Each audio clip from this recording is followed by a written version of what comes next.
Hey there, how are ya? Welcome to Prague Monster. My name is Murph, and I am the host of this show. Today is a look back to a classic rock album from the 90s, which is not a place I go to very often because that was the time period in music where I was kind of disillusioned and didn't listen to a lot of stuff, at least not in the rock genre, anyways, but there are some albums, as there are in every decade, that are just fantastic, and there's a lot of good stuff actually in the 90s that I've rediscovered, but um, not initially. I was out of it at that period of time as far as music goes, as far as rock music goes anyways. So anyways, we're here to do a classic rock album look back of a vocalist who's among my favorite vocalists, maybe my favorite progressive rock vocalist of all time. Certainly one of my favorite musicians. There's no doubt about it. I love the early stuff that he did with his original band, and then I like his solo stuff quite a bit as well. Maybe not quite as much as the original stuff with the original band, but I certainly like all of his albums. I haven't found one yet that I don't like, and this particular one is Us from Peter Gabriel. Fantastic musician, great lyricist, great song arranger. The album is pretty good production on it. It did a lot of stuff, a lot of videos for video TV at the time. I really dig the Digging in the Dirt one quite a bit. Anyways, the production on the album is good, and it was released on, according to Wikipedia, on September the 28th, 1992. Produced by Daniel, I might mess this up, Daniel Lanois, I'm going to say, or Lanois, yeah, Daniel Lanois and Peter Gabriel. They produced the album. Album was released was worked on in 3 different studios. Real World Studios in Box, Wiltshire, which is in England, of course. Kingsway Studios in New Orleans, in the United States, and then I don't know how if I'm reading this right. Oh yeah, Studio 2000 in Dakar. So he did this in a few different spots, and that's not atypical of Gabriel. He likes to really do a lot of stuff. He adds a lot of stuff to his albums, and he's real. I wouldn't say he's a perfectionist, but he definitely knows what he wants everything to sound like. He's the guy, right? So his personnel on the album, pretty much a lot of the same guys he uses quite a bit. What's his name on drums? Guy's name, I have a hard time with. Manu Catch. I think it's Manu Catch is his name. The other 2 guys, Tony Levin and David Rhodes, I've long since liked a lot of the stuff that they do. And on this album, also appearing up, Daniel Lanois also plays some guitar on this album as well.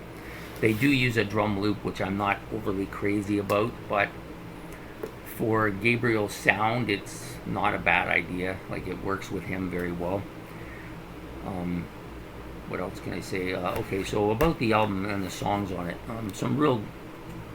It had 4 singles, which were Love to Be Loved, Steam, Digging in the Dirt, and I think, correct me if I'm wrong, but I think it was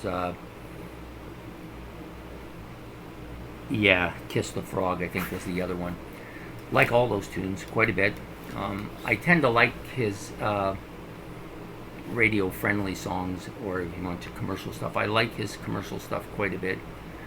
They're not songs I get really tired of. I can't even think of one that I have.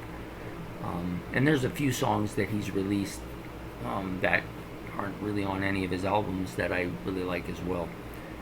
So anyways, the one that I liked the most right at the beginning was Steam. I played it a lot, and then Digging in the Dirt, the 2 big ones. And then, of course, Come Talk to Me and Love to Be Loved. Both great tracks. Typical Peter Gabriel vocals. It's a range that I find hard to imitate. He's one of those vocalists I find hard to imitate. I can do little bits of everybody, but I can't get him too well. Only Us, good song. Blood of Eden I really like quite a bit.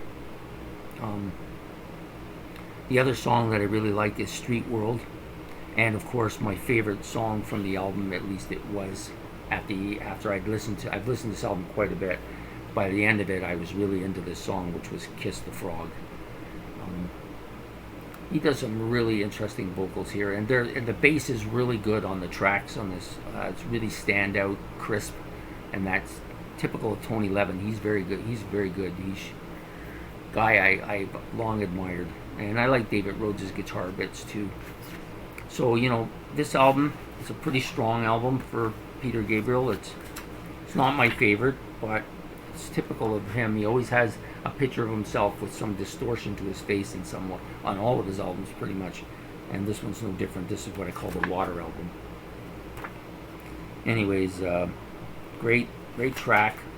The book is good. It's got some nice shots of different things in it, and of course it gives all of his lyrics, which are complex, but if you read through them you can kind of figure out where it's going, what the song's about. And I like a lot of his stuff for that reason.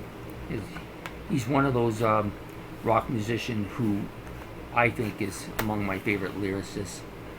He's up there with Neil Peart and John Anderson and a few others that I really quite like. Anyways, there you have it. Us by Peter Gabriel. If you like this video, please like, and if you want me to do more stuff or you want to see more of my videos, please subscribe. It helps me. I'm hoping to put together a fairly substantial video CD collection so that I have a chance to really explore music quite a bit. I love it, and I'm hoping to promote. A lot of this stuff is, rock musicians. They don't get as much help from the airways anymore. They need help from people like us. So tell me what your favorite part of the album is, or if you like this album, and I would love to hear it. Anyways, this is Prague Monster. I will be doing some more videos this week as well, maybe one or two more look backs. I definitely have my Who top 10 songs of all time, my favorites anyways, a video I'm going to release later in the week, and a new video called Fantasy Rock Band. So please, if you like what you see, subscribe. And this is Prague Monster, and you have a good day. Talk to you later. Bye.